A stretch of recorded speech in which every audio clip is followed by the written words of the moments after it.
Mira, we breaking blah blah blah.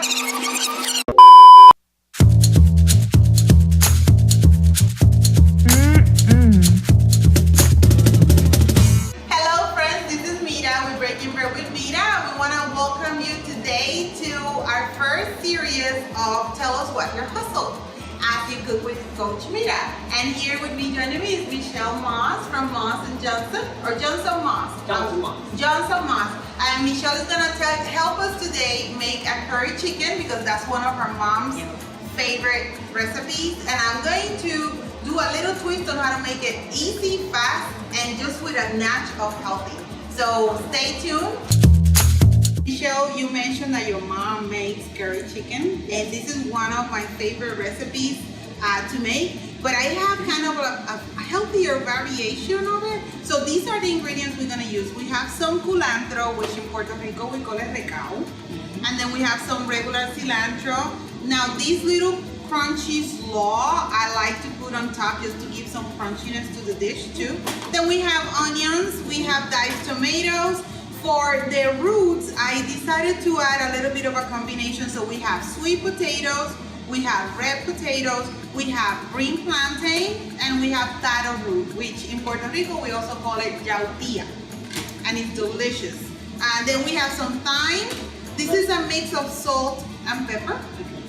And here are the ingredients that we mixed up earlier, so it's easier. So we have the curry, we have powdered ginger, we had a little bit of, chia seeds. We added chia seeds to help with the digestion and add a little bit more protein and fiber to the dish. Nice. And then we added some garlic too, powdered garlic, and we mixed it all up, and that's what it should look like. So while we start with this, today we want to talk about a very interesting topic, and it's related to people like me that we do recipes online, and maybe we use a lot of graphic artists online. So you want to talk to us today about trademarks? Yes. Yeah? Tell us about that. What you want for a trademark is you want it to be distinctive. The more distinctive your trademark is, the easier it is to legally register, and the easier it is to legally protect. So you want to get away from descriptive. So many times I see business owners, they'll name their business exactly what they do. If they do plumbing, they call it, Joe's Plumbing Service. Don't do that. It's very descriptive. You're not going to be able to get a monopoly on plumbing service. But if you called your business Your Plumber Waterworks, that's different. And when clients and customers hear that, they're really going to be able to distinguish you. You're going to stand out from your competition. So the key is distinctive. Don't look for a logo online. I always tell clients, be organic. Just get away from everything and think about what do you want your business to represent? What do you want your customers to think about when they hear that name? And that's how to come up with a great mark. So you want a distinctive mark, and you want consistent and continuous use of that mark. In other words, you don't want to have it in 5 different colors over 3 months or 8 different fonts. You want, if you want to use the same color, use the same font, and make sure your clients and your customers are going to see the same thing every time. That builds strength in the mark. So strength in trademarks come from use. So you want to be distinctive, you want to have consistent and continuous use over time, and you want to use the mark. Use it in your marketing. Use it on your website. Use it in all your promotional materials. You want to use it. Meals by Kate or something like that. And it's okay, there's a ton of those out there, but when you hear, breaking bread with Mira, it brings one person to mind, and that's you. And that's what you want. You want a mark.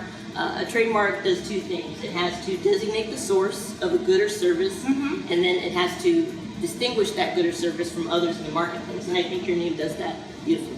All right, so let's get our curry chicken on the stove. And we're gonna start with a little bit of avocado oil on the bottom of the pan. Michelle, if you could pass me those onions. Absolutely. Those onions real quick. And you could have these ingredients pre-chopped. So saves a lot of time. Yeah, it takes a lot of time. Keep it in your refrigerator. You want to hear that sizzle when you put that onion in there.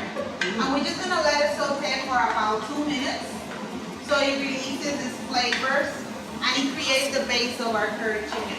Right now, the majority, I would say about 98% of the pictures on our marketing and our website are actual food that we have made. So we have the rights over that. What happens when you don't have someone and you're seeking for that online. How do you protect yourself and the artist that created that? Yeah, the best way is to look for public domain images. And you can search for actually public domain images on Google. But the reason you want public domain is because those are images that are free for the taking. Whoever has created those images, the author, has disclaimed all of their copyright rights in those images, and you can use them in any way you want.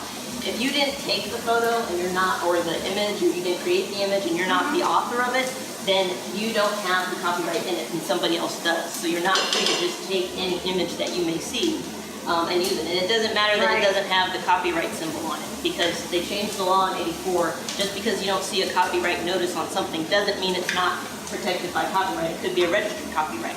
It doesn't have to have that notice. So look for public domain images and use those if you don't have your own, to avoid copyright infringement. Our onion, you can't smell it, but it's already releasing all of that aroma and deliciousness. So what I'm gonna do is I'm gonna take, thank you Michelle, I'm gonna take the mix of herbs, of spices that I made before, and I'm gonna put it directly on my chicken. Now, what kind of chicken are you using? I actually, for this one, to keep it simple, I use chicken breast. Okay. Now, when I make curry chicken at home, I like using the whole chicken, and I love using the bone because the bone releases even more juice to the sauce. But we're trying to make this a lot healthier. Yeah. So that's the chicken breast. Looks good. And I coated it with the spices. And what that's gonna do is when I put it on the pot right now, it's gonna sear those seasonings in the chicken. How can I protect my recipe? Recipes can be protected by patent, but in order for them to be protected by patent, it has to be something that's considered to be new and novel. So it would have to be a mixture of ingredients that somehow comes out with a very different result that is not obvious. And that's usually very hard to do. There are lots of food patents that are issued for recipes, but if you look at them, you'll see that most of them are probably created in a laboratory. They have very complicated mixtures of compounds and such, and those types of recipes are usually what you will see patented. Most recipes that we're familiar with are protected by trade secret. And trade secret is essentially it's information that gains its independent economic value from being not widely known and closely held, and that is also the subject of reasonable means to protect it. So not only does it have to be information that people cannot easily ascertain, but it also has to be not widely known, and you have to be protecting that information, like keeping it somehow confidential, not releasing it to everyone. A good example is the recipe for Coca-Cola, the recipe for Dr. Pepper. Those are considered trade secrets. The original herbs and spices for KFC, those are protected by trade secret. And to this day, I know the Coke formula and the KFC, they're all kept under lock and key. I mean, no one knows those. So, and that's how they gain their value, because even if you tried to reverse engineer them, they still can't. I mean, people have tried for years to figure out Coke, and they still haven't been able to do it. And that's how it pays its value. So usually if you have a recipe, and it's not going to create something new and novel when you throw those ingredients together. I mean, people are going to put together maybe different ingredients, and you're still going to get curry chicken. But you can protect your particular blend of spices or methods that you use. You can protect that with trade secret, because you're not going to let all your clients come back and see exactly what you put in. What is not known about it is what's key. That's what's valuable. And that even if people tasted it, they're not going to be able to figure out exactly what's in here.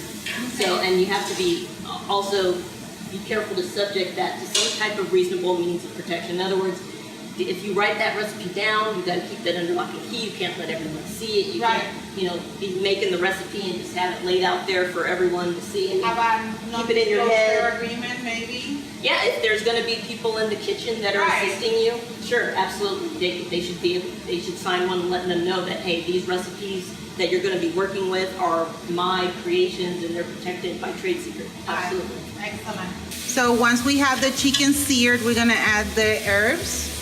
That's the culantro.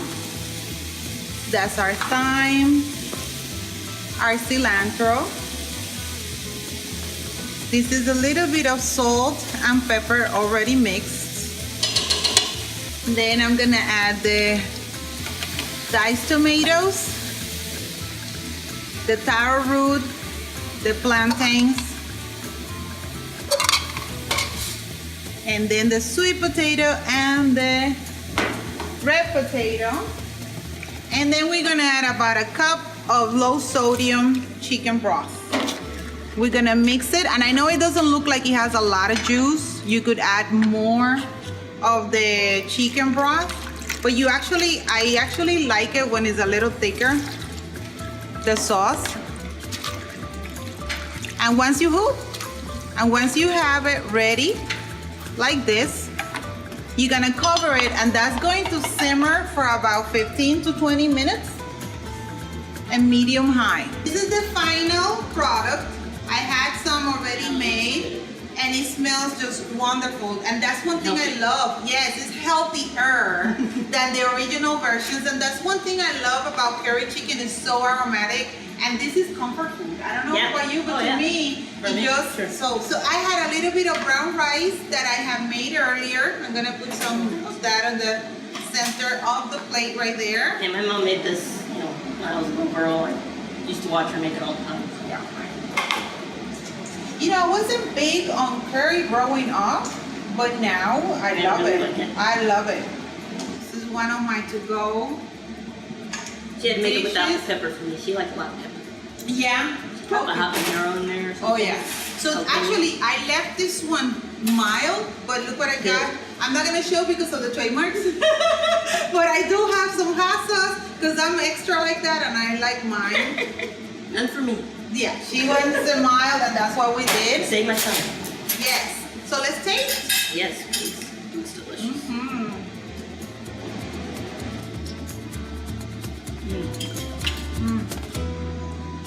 There we go. You can really taste all the flavors coming through.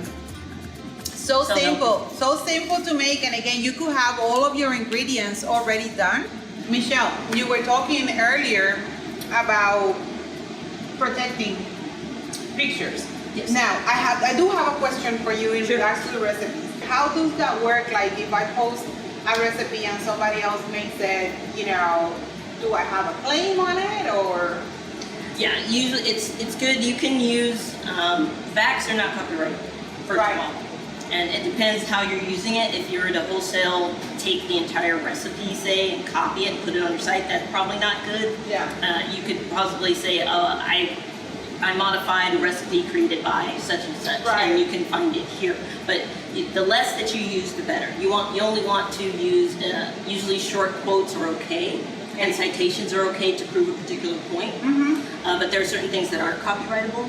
Right. So facts aren't copyrightable, and things of that nature. So, I mean, there's tons of, curry chicken recipes out there. But yeah, if one you looked at was your particular motivation, I'm sure the original author would appreciate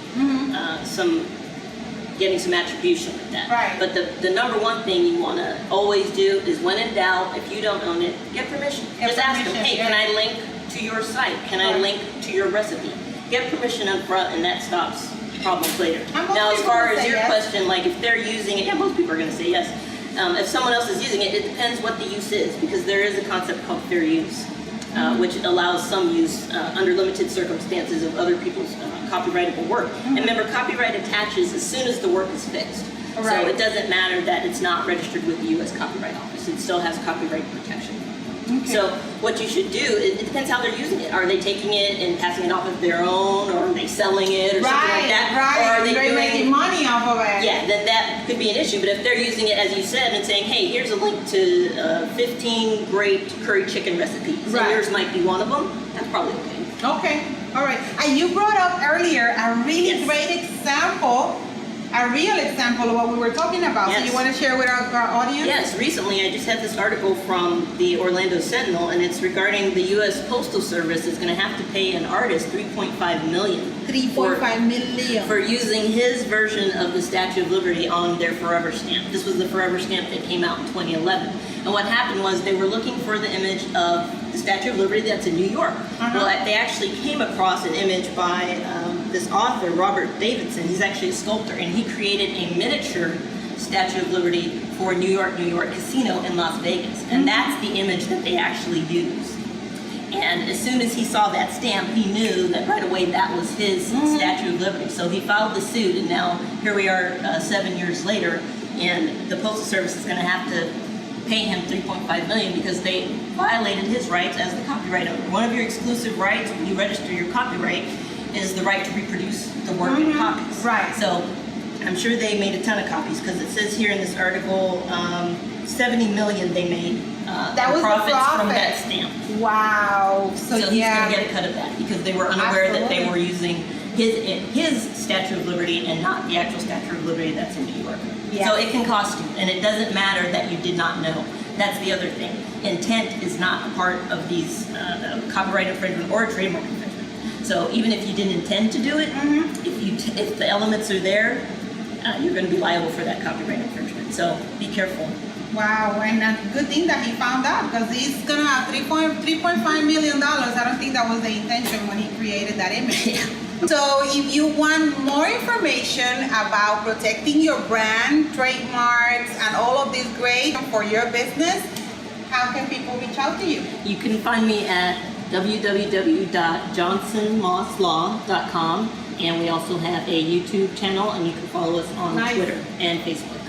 Excellent. Thank you so much for joining me today. Thank you. Thank you for the great chicken. Yes, and I'll pack you some to go for your husband and your family too. Thank you. And this is Mira from Breaking Bread with Mira. I'm a holistic life coach and chef, making your traditional recipes healthier and also having guests here and tastier. Thank you. Tell us what your hustle is. You want to be part of this show on YouTube and talk about your business and how you and good food, but also bring content. Bring good information for our audience. Contact us at find @breakingbreadwithmira.com, and also you can find us on Facebook, Twitter, and Instagram as Coach Mira Cooks.